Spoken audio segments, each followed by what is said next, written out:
আসসালামু আলাইকুম আমার দেশপ্রেমী ভাই ও বোনেরা। আজ একটি কথা শেয়ার করার জন্য আপনাদের মাঝে আসলাম।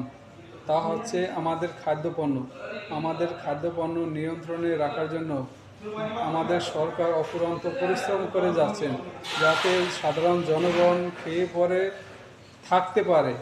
তো এই ক্ষেত্রে যারা রপ্তানি করে তারা বাংলাদেশ দরে রপ্তানি করে না, তারা আন্তর্জাতিক বাজার দরে রপ্তানি করে। একটা এক্সাম্পল দেখাই। বাংলাদেশে টমেটোর কেজি হচ্ছে 4 টাকা কি 5 টাকা, আর গালফ কান্ট্রিতে হচ্ছে 100 টাকার উপরে, আকাশ পাতাল ব্যবধান। তো বাংলাদেশে বর্তমানে খাদ্যপণ্য দাম অনেক কম। এখন এই কম হওয়ার কারণে বিদেশিদের নজর হচ্ছে বাংলাদেশের দিকে। তারা বাংলাদেশের অসাধু ব্যবসায়ীদের সাথে কন্ট্যাক্ট করে তারা আমদানি করার চেষ্টা করবে। তো এই ক্ষেত্রে কি হচ্ছে, এই ক্ষেত্রে বাংলাদেশের জনগণ এক সময় দেখা গেছে খাদ্যপণ্য সঠিকভাবে পাবে না, একটা অশান্তির সৃষ্টি হবে।